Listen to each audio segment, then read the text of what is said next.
Hola a todas y todos, bienvenidos a la clase de depuración del léxico. Como en este momento seguramente que ustedes ya están bastante adelantados con los cuentos que van a mandar para la antología de Seattle Escribe, pensamos entonces que es una buena oportunidad para comenzar a mirar el léxico, para ver cómo podemos pulir ese vocabulario. Seguramente que ustedes saben que los escritores siempre nos esmeramos en encontrar el lenguaje más bello, pero al mismo tiempo tiene que ser un lenguaje natural. Por lo tanto, hay que darle igual peso a lo que excluimos como a lo que incluimos.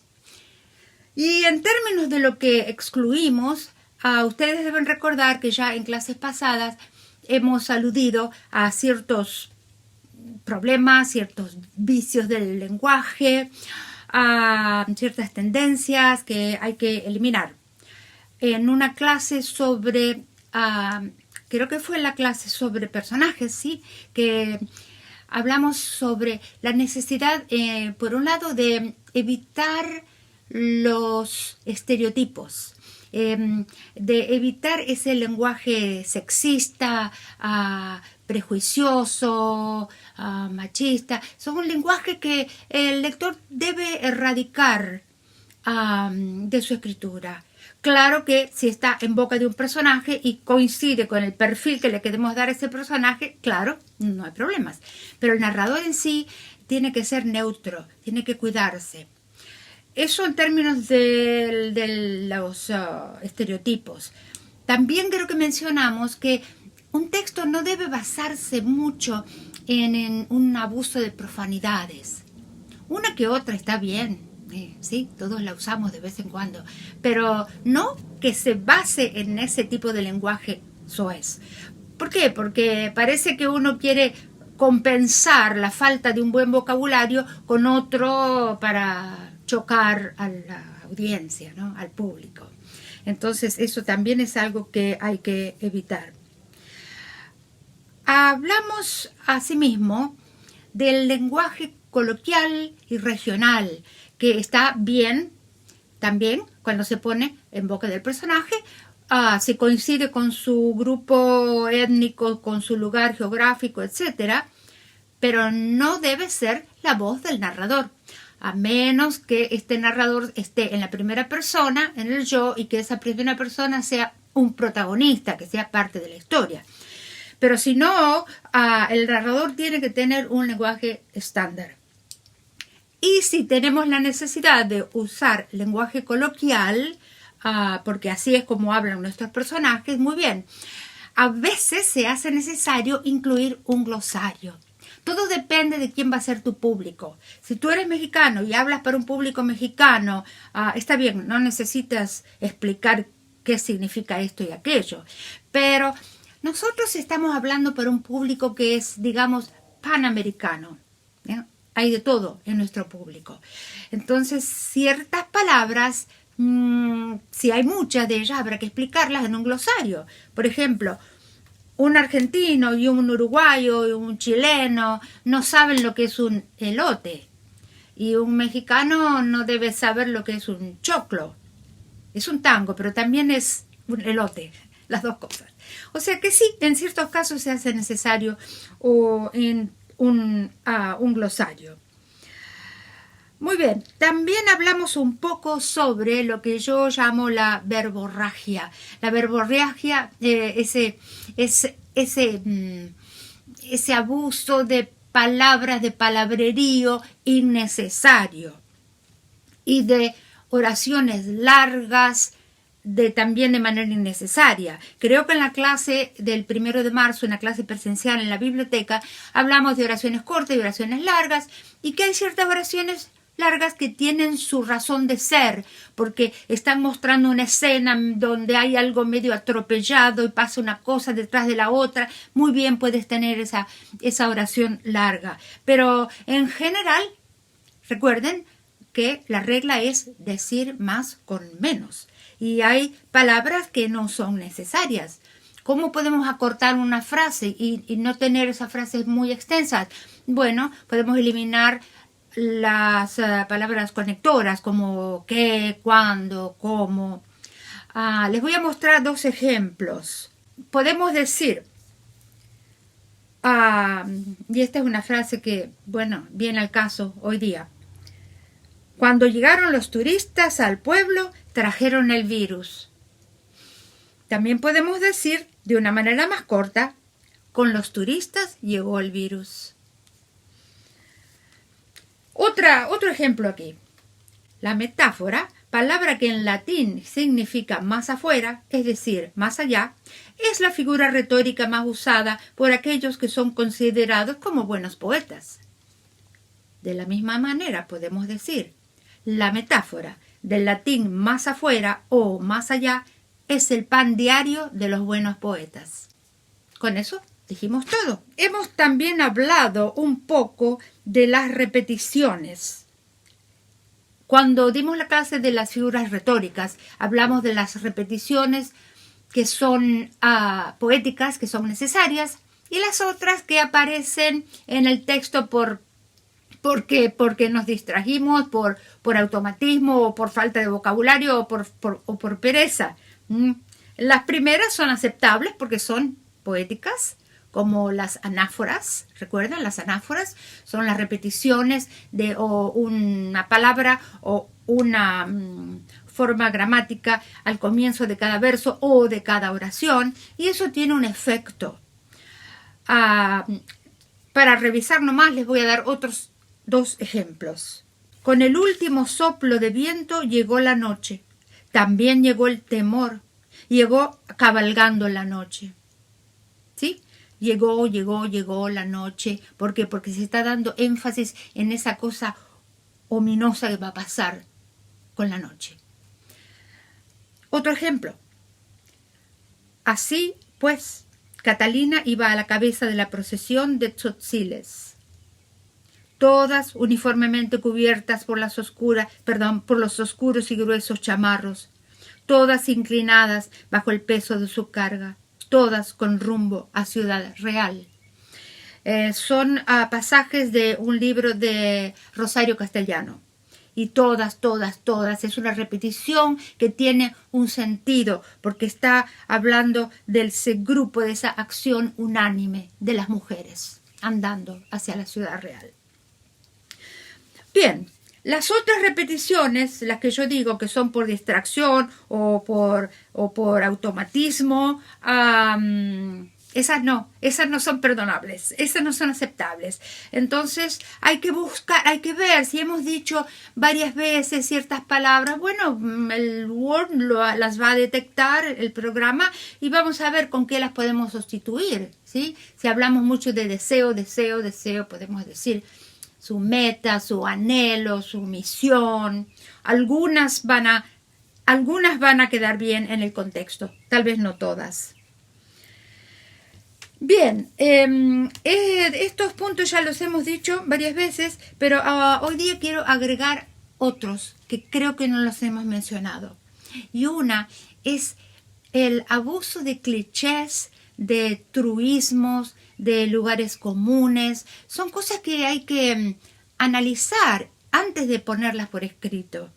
Por ejemplo, dichos como el amor de madre es sagrado.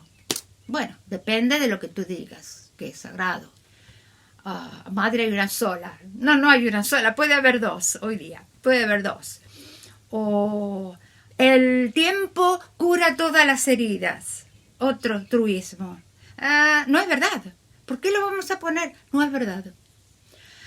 Cierto que a veces algunos dichos quedan bien, pero todo depende del contexto.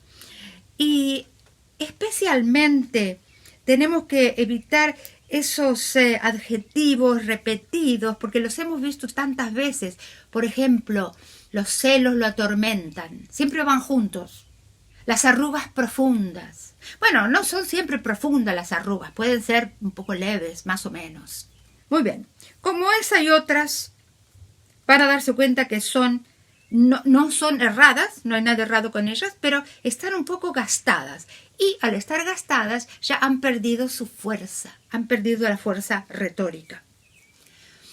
Muy bien, otro punto que debemos recordar es no poner muchos diminutivos. Eso es un poco un vicio de algunos autores cuando están hablando de un niño, por ejemplo, de una cosa infantil y les gusta poner todo en diminutivo. No es necesario. Les parece que les da ternura al texto, pero no les da ternura al texto. Al final terminan con una escena un poco rara, por donde todo es en el país de Gulliver, de Lilliput. Si hablamos de un pajarito, un pajarillo, no tenemos por qué decir que tiene un piquito. Con un pico, basta. ¿Sí? Los diminutivos a veces cansan porque no son naturales. Otro problema es el lenguaje grandilocuente, las palabras grandiosas que no tienen cabida entonces porque no suenan de forma natural y espontánea. A ver, un ejemplo aquí. El narrador puede decir: esta acción ha sido conducente a un movimiento comunitario. Sí, no hay nada errado con eso, pero no hablamos así. Es mejor decir: gracias a esa acción, los vecinos se reunieron y decidieron aunar sus esfuerzos, por ejemplo. Porque esa palabra conducente, sí, queda bien tal vez en un tratado académico, pero no en una narrativa de ficción. También existe el vocabulario rebuscado. Recuerdo haber leído en una ocasión alguien que estaba hablando de un rostro calcáreo. Y rostro calcáreo, ¿qué puede ser? Es un poco rebuscado, porque no dice exactamente a qué se refiere. Uno piensa, bueno, puede ser blanco, calcáreo, o puede ser un rostro rígido, de calcio, o puede ser un rostro con cara de huevo, no sé, se me ocurre. Entonces, no funciona. Hay que buscar otro adjetivo que sea un poquito más normal, porque ese es rebuscado. Y al ser rebuscado, entonces, no le da naturalidad al texto. También existe el problema de lo redundante y lo superfluo. Algunas veces es interesante decir algo que es redundante porque le da fuerza. Por ejemplo, decir cállate la boca es redundante. Bueno, cállate la boca no es necesario, pero es un dicho, está bien. Pero otras veces hay que acortarlo. Esta frase, por ejemplo: el río bajaba en torrentes de la montaña y se desplomaba en el valle con gran fuerza y estruendo por su gran volumen de agua. Esto es redundante, ¿por qué? Porque claro que el estruendo y la fuerza es por causa del gran volumen de agua. Entonces, esa última frase no es necesaria. Otra que he visto por ahí decía: me puse el pijamas antes de ir a dormir. Bueno, no te lo vas a poner después de ir a dormir. A menos que sea sonámbulo, entonces eso sí va a dar lugar a un buen cuento, una buena historia. No, tal vez de efectos secundarios. Pero si no, no es necesario. Me puse el pijama. Puedes decir la hora, por ejemplo, si quieres dar más detalles. Un punto al cual no hemos hecho referencia en clases pasadas es lo que se llama la cacofonía. Cacofonía es la repetición de específicamente de consonantes que suenan mal, porque como que raspan el oído, ¿sí? Muchas R, la P, la R. Es, digamos, lo opuesto a la aliteración. Recuerdan que la aliteración es la repetición poética de consonantes similares, que se usa mucho tanto en la prosa como en la poesía, conscientemente. La cacofonía es todo lo contrario, ¿sí? Viene del griego, que significa kakos, y que significa algo que suena mal, malo, que disgusta específicamente. Claro que hay un momento en que uno no sabe bien si se trata de aliteración o de cacofonía.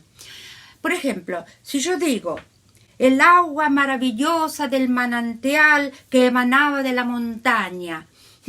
Tal vez les guste porque parece aliteración, pero para mi gusto, es una cacofonía. Hay demasiadas M's. Hay que sacar alguna de ellas, o tal vez dos. Otro punto que quería mostrar hoy son los pleonasmos. Los pleonasmos son otro, digamos, lo que se llama otro vicio del lenguaje. Les doy un ejemplo. Decir subir arriba, entrar adentro, salir afuera, no tiene sentido. Ya se sabe, son repeticiones inútiles, redundantes.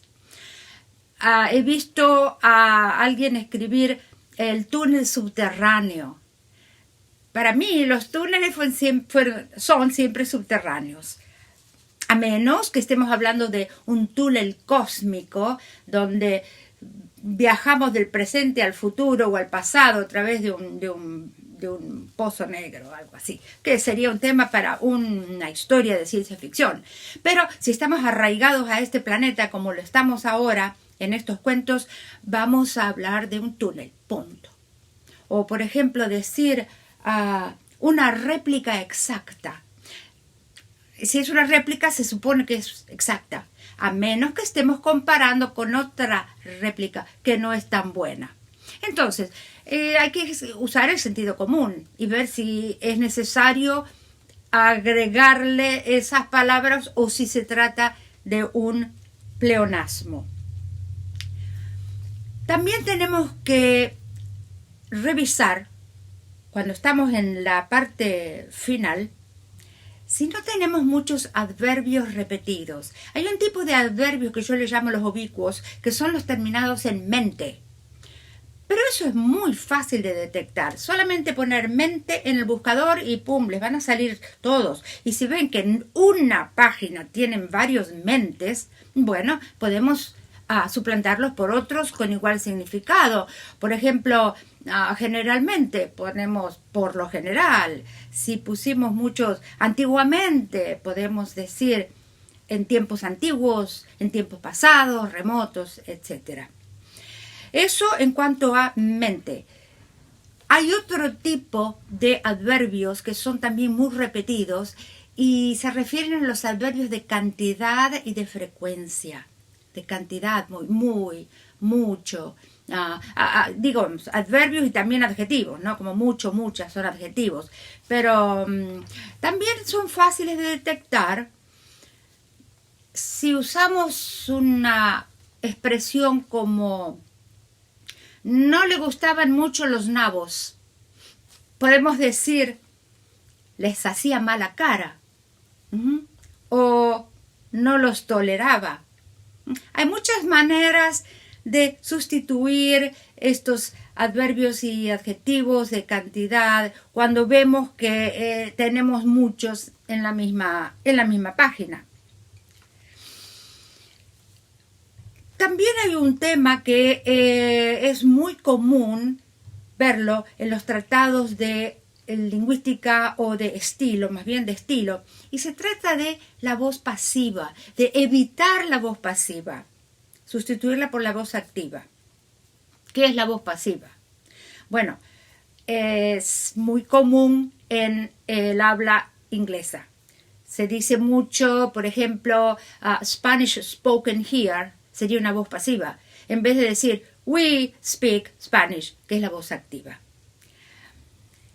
Es importante para todos los escritores saber evitar la voz pasiva, pero es doblemente importante para nosotros que estamos inmersos en una cultura anglosajona y a veces esa estructura típica del inglés se desliza en nuestro idioma.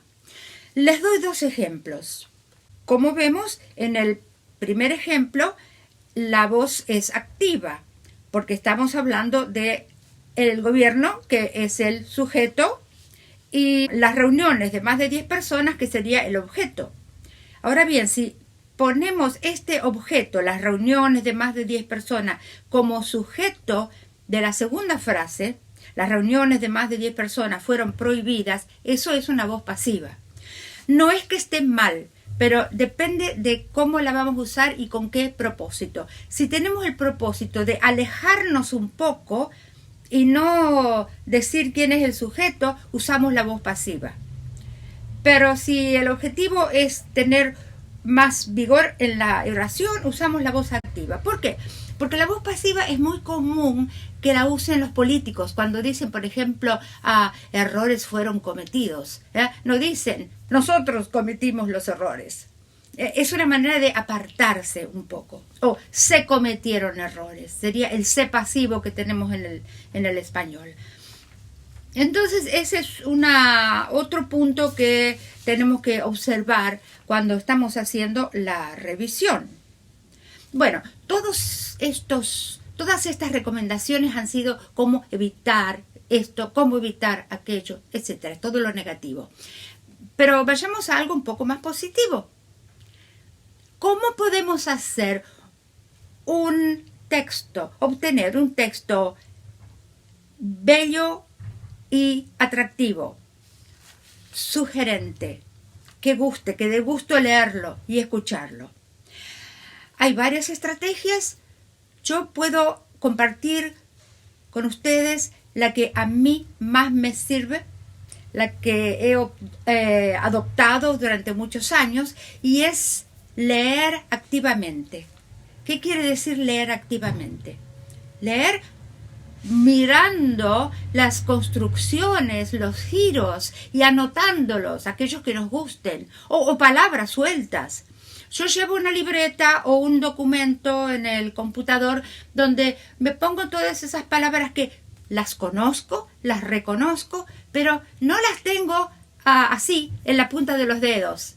Entonces me esfuerzo para tenerlas. Por eso hago esa lista y la reviso no diariamente, pero cuando estoy inspirada para escribir, la reviso. Entonces, ¿qué pasa? Esas frases, esos giros, esas palabras que están en mi conocimiento, pero están en el fondo de la memoria, las traigo enfrente para que a la hora de escribir me salgan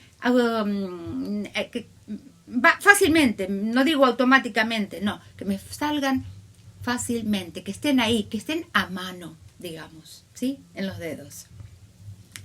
No se trata de plagiar, se trata de inspirarse. Por ejemplo, si vemos un giro que dice, lo asediaba la pobreza, no lo vamos a usar igual, porque eso es plagio. Pero podemos darle una vuelta y decir, la miseria lo asediaba. Estamos más o menos diciendo lo mismo. Y además esa frase nos puede llevar a alguna otra cosa que lo asediaba. Y tal vez no encaja en ese preciso momento, pero recordamos otra frase en donde sí podía encajar y vamos y la corregimos. Hay muchas maneras de hacerlo. Por ejemplo, poniendo lo negativo en lo positivo, como si leemos algo así como que era un destino no apetecible, podemos decir era un destino indeseable. Bueno, también es negativo, pero no tenemos el no, es una sola palabra. Bien, lo que quiero decir es que la observación de estos giros, de estas combinaciones lingüísticas, no es que las vamos a copiar exactamente, pero nos impulsan a usar el hemisferio derecho, que es el creativo, que nos lleva a imaginar otras asociaciones novedosas o que nos gusten o que suenen bien.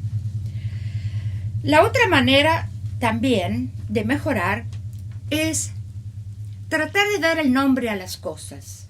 Por ejemplo, si estoy hablando de un río, navegando en un río, y menciono muchas veces el río, ¿por qué no decir navegando en el Magdalena o en el Paraná o en el Colorado? Darle nombre, o si hablamos de un coche, darle el nombre de la marca, sin hacer la propaganda. Tenemos que tener cuidado.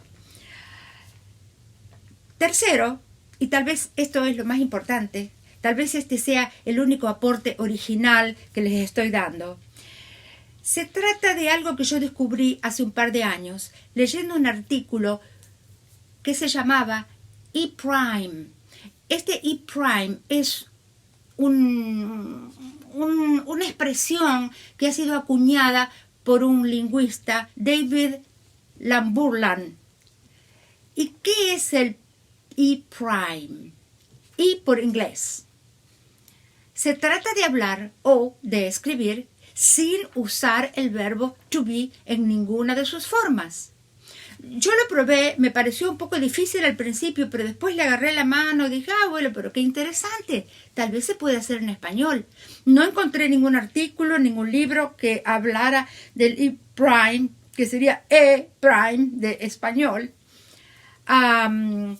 pero me animé a ponerlo en el libro que estoy publicando ahora, La magia de la palabra, y lo extendí. Por supuesto, el E-Prime en español sería la sustitución de los verbos ser y estar, pero yo lo extendí a otros dos verbos. Bueno, les voy a mostrar primero ejemplos de cómo funciona escribir sin los verbos ser y estar. Veamos este par de ejemplos con el verbo estar. Estaba desesperada, se ahogaba en llantos. Podemos decir, desesperada, se ahogaba en llantos.